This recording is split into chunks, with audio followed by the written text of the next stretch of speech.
Good afternoon, everyone. Thank you for coming to Young Center Houston. I'm Afi Ese.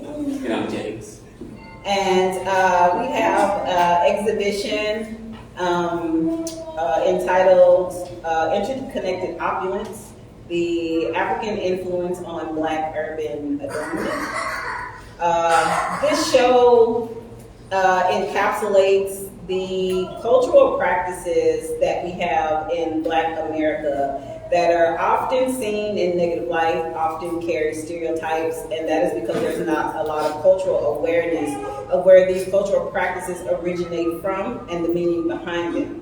For example, our focus practice is wearing gold teeth, which you'll see in a lot of our work. If you look around the room, you can see in a lot of Jaymes' work, you see a lot of gold teeth, and my work as well on the next hall. But these things have cultural significance. In many African cultures, that practice is ancient and it references status and wealth. Being able to have gold teeth in your mouth was a sign of influence. It was also a sign of abundance. That same thing goes with things such as all the rings that we wear, multi-rings on our fingers. When we'll have 6 and 8 earrings going down the side of our ears. When we wear really big hoops like we have now. The gauge earrings, you can see in a lot of ancient African tribes still today, they have the gauge earrings, which are the hoops, and they get larger with status. They get larger with status, they get larger with abundance, they get larger with wealth. And these are cultural practices that we have brought over, and because the education is not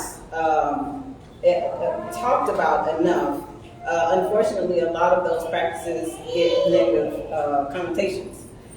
Specifically here in Houston, we have the whole grills movement, where the urban culture of today is really big on wearing gold teeth, and that's not a detrimental practice. It's a practice that actually allows a lot of people that show status in one way because they don't have access to status in another way.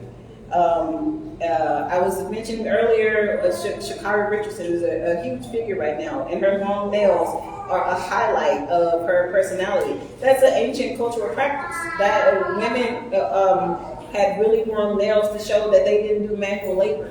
A lot of these things, if people sit down and they actually learn the education behind these practices, it can bridge the gap between a lot of communities where that information has not traditionally been shared. And when there's more understanding, there's more opportunity for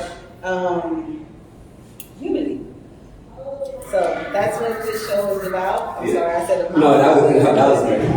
And I also wanted to add that it also speaks to the influence that the hip hop culture has kind of had on the world. Because I remember when it first came out, hip hop, it was a very niche type of deal. And, the people that listen to hip hop, you wore the Jordans, you wore the Air Forces, you wore the tall tees down past your knees, and the do-rags and all that stuff. But then as we started noticing, as I got older and just kind of sitting back and observing, I just noticed it became just more and more integrated. And now it's often just seen as American culture. No disrespect if you see it as that, it may not be American history, but I think that also just speaks to the power that hip hop has had on the world and how it's just kind of just ingrained itself into the culture. We don't even think about those things, just kind of see it as American culture. And that's what all this work speaks about. With Afi, you speak about the gold grills and then the flash jewelry and all that good stuff as well. And then also, kind of, especially with like the Seri tribe in Ethiopia, it's just taking what's around you. Oftentimes you may not have access to money to go waste at the Galleria or go buy the new Jordans that come out every day. But however, it's all about just taking what's around you. I mean, oftentimes from any walk of life, from any background, people have sewn up an old dress. You've taken up some old jeans and made a purse out of it. You've taken a jacket and done some graffiti on it. It's all about just taking something and making it your own and having it reflect your personality, having it reflect your style. And that's what this exhibition is all about. Yes. I guess we could. Do you have anything else you want? No, I think we want to have a dialogue during this artist talk. So questions, if anyone has, will be answered. I did get to talk with a few people already walking through, and Jaymes and I have some similar themes in our work, but we also have very dramatic contrast, and we both have different purposes for our intent behind the work, as well as inspiration for the work. But our common denominator is African influence and how that translates into current culture, especially in the like you said, hip hop and urban communities. So, if you want to talk a bit more about your choice of material and inspiration behind the work. Yes. So when it came to that, I mean, honestly, when I started, I went out with some friends to one of those painting with a twist type deals. I did the painting, and not to toot my horn, but it came out pretty good. And I was like, oh wow, I used to be pretty good at this. I was always sketched and drew comics as a kid, so it kind of just sparked that hobby. So it was just something I was honestly doing on the weekends. I would get off work, head to Hobby Lobby, grab some canvas, and try to paint something on the weekend. And then from there, I just started, taking it a bit more serious. I was still teaching at this time. I decided to take a break from that and try to, one of the smartest things, but who cares? But I left teaching and tried to pursue the arts full time and everything like that. And then as I got into it, I realized that I just wanted to set myself apart from the other artists. I was thinking like, oh man, they went to art school and they did this and they did that, and here I am. So I was like, I need something completely different. I need something that no one has ever seen before. So I started collecting bottle caps. I tried rubber bands, thumbtacks, push pins, until I eventually settled on the pins and thread. And then even then, some of the first ones, they were just very simple, very geometric, just trying to get down the concept. And then once I figured out the concept, I was like, okay, like this is it right here. And then even then, it was a big transition. I did, like, some of you might have seen a lot of my early work with sports figures. I did comic book characters. I did even some, like, just geometrical patterns. But it wasn't, honestly, till the pandemic came around. And then that's when I honestly started I feel like I found my voice as an artist. I kind of understood what that, more than just a pretty picture. I've always heard that term, but I really never knew what it meant. And then around that time, of course, we sit in the pandemic with nothing to do with your thoughts. It kind of came to me, just hit me like a ton of bricks, and I was like, that's it right there. That's it. That's what I'm gonna do.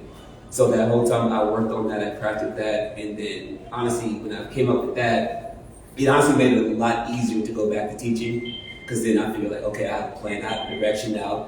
This is what I'm gonna do.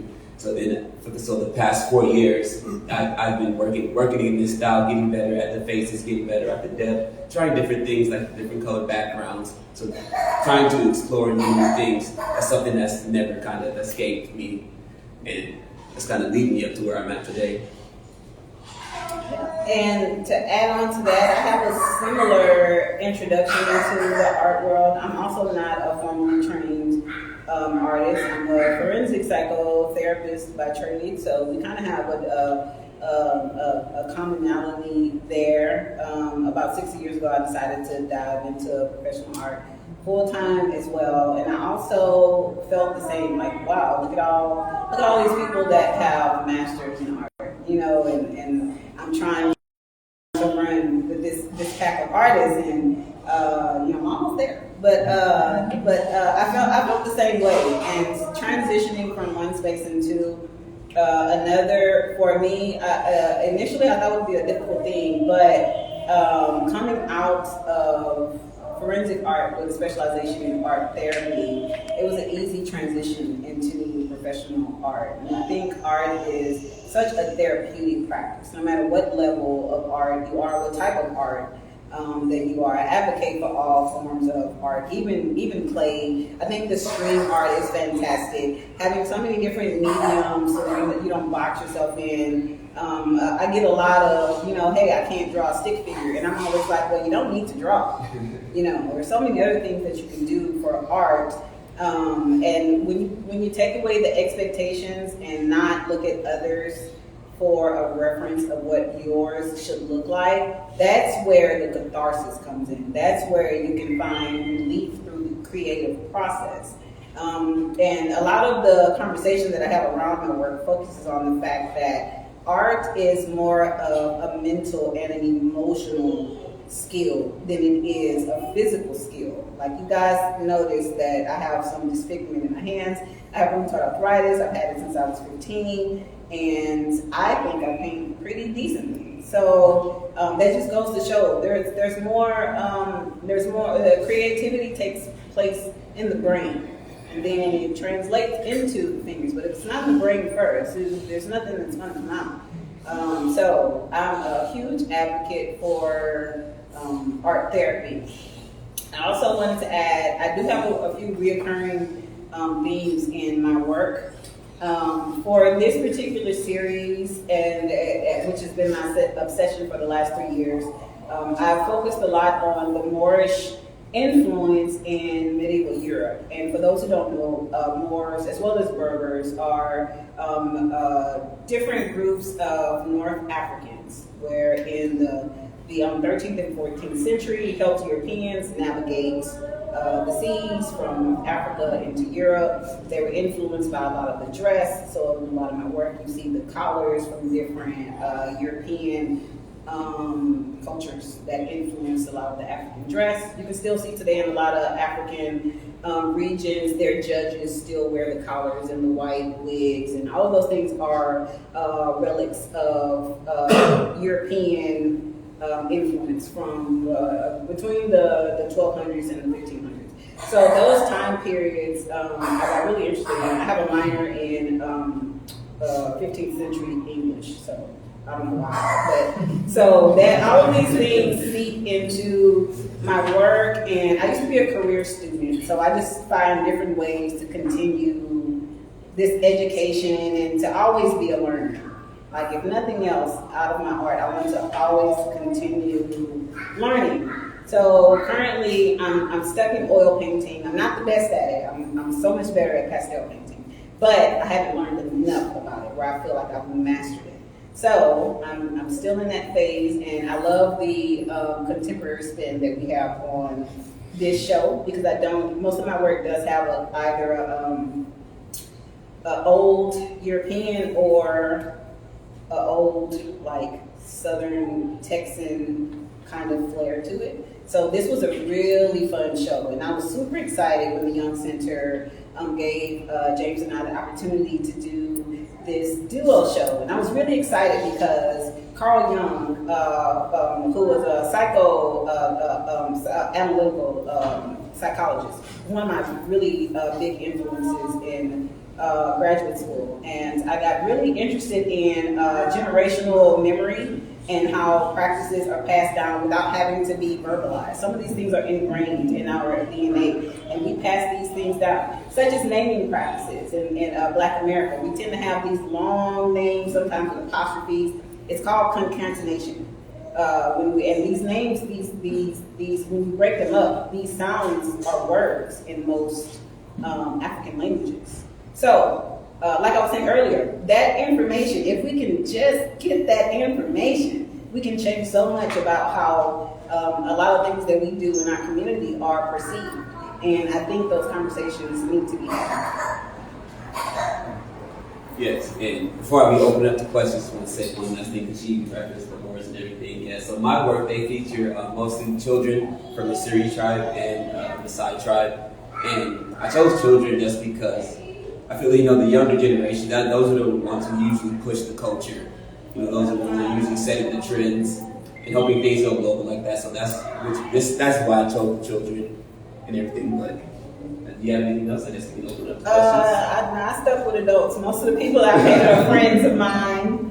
And, that's something I used to have this practice for a few years of just scrolling Facebook and finding a different friend's picture to draw. And for years I did that. I have sketchbooks with just Vanelle, my friend here. She's in my sketchbook one morning. And so that turned into the artwork, and I was like, free models. So I still will ask to hold a photo and apply it into a painting. And then I'm a conceptual narrative painter. So I take the basic portrait and I add elements that I'm currently studying or reading about. I'm an avid reader of world Black history. So that's where a lot of the aesthetics of my work comes from. My work is heavily globally Black.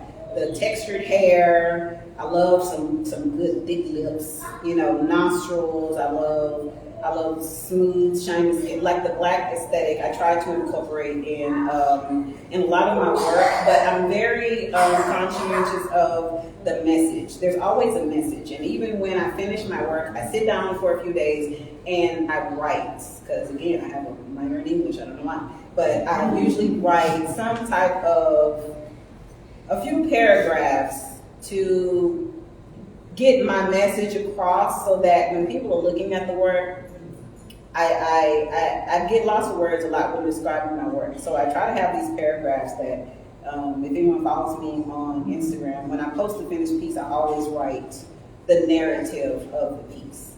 And that's my perspective of it. And as an artist, I never want people to take my perspective first and then view the work. I prefer for them to see the work first and then figure out how it relates to their experiences. Or if they haven't had a related experience, to consider how the information that they had before lines up with how they feel now that they've been exposed to the new information. Because exposure brings unity. And I think that we need more of that. And I think art is a fantastic way for us to help accomplish that. Yes, so did anybody have any questions? Yes, in the back right here. Go ahead. Thank you both for obviously sharing your work with us and the ideas behind it. I have a question about some of the labor that goes into it and the actual physical, the time that it takes, like the temporal labor. How long does it take you on each piece, and thinking about what the piece will become? Mm-hmm. And who is that for? Both. Both. Yeah. Well, I guess I'll go. Yes, so typically, yes, so I do have my sketchbook up front, but yes, each piece, it does start out as a sketch. And I guess being that I have my background is in mathematics, so I use a scaling technique. So I'll draw it on that grid, and then from there I'll determine what size I would like. And then after determining the size, I can get off the canvas, paint the background, and everything like that. But to be honest, it probably doesn't take as long as you think it does. Like some of the smaller pieces I can do in about 2 to 4 days. And that's just me trying to, when I get off of work or on the weekend, trying to find the time to get it done. That's longer than I thought. Yeah, okay. But once like I said, once I get the pins down, and then I get an idea of where everything's going to go. Because like I said, I do sketch it out first, so I kind of have an idea. Okay, it's going to be a little darker around the jawline. It's might be a little darker around the eyes. And then once I get that, and then it's just a matter of getting that first layer down. And then from there, it is some trial and error in there. Since I work off of one piece of thread, I don't cut it, so I don't have to. Because I don't have to stop. A long time ago, I realized the cutting, stopping and starting would take a lot of time. So I decided to just keep it on one spool of thread, so I could do it and then do the face a little bit, step back from it. Like, okay, is that kind of right? Okay, I can go fix it. Then I can just easily unravel the thread. So if anything, that's what takes the most time. But usually, if it's very well planned out, like some of these pieces, maybe like some of the smaller ones, especially this one up here, was very well planned out. It kind of just goes by in a breeze, and I can get that done in probably a couple of days. I can get the pins done in one sitting, and then I can get the threading done in probably about 1 to 2 days, depending on how fast I want to finish it.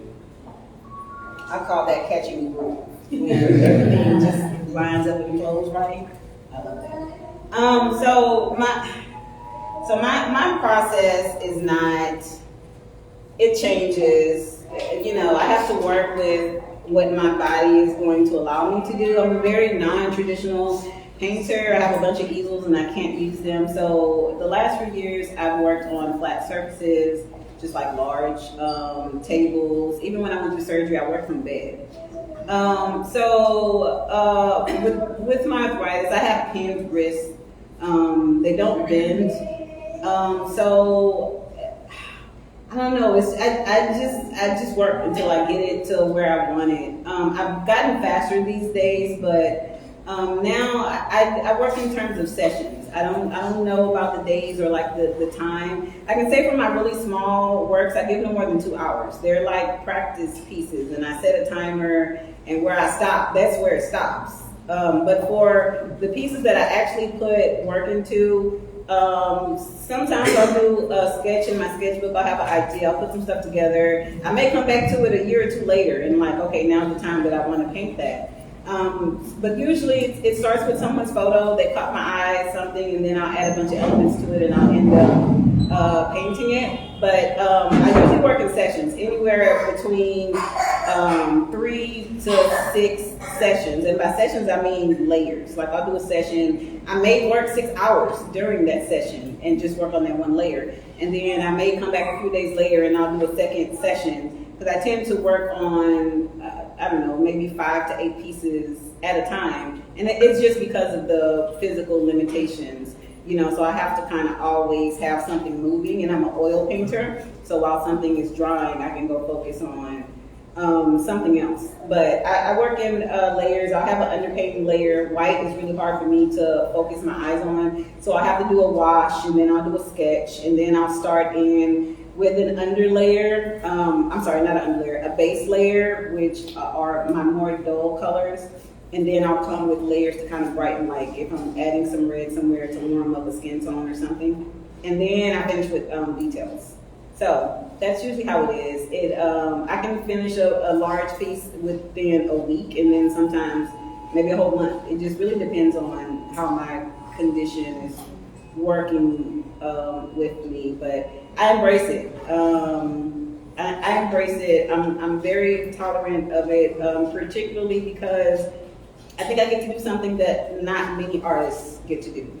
And I think I get to share an experience and a perspective that not a lot of artists get to share. And I think that's one of the beautiful things about art, like having a boxed-in view of what an artist is supposed to be, I think is blunt,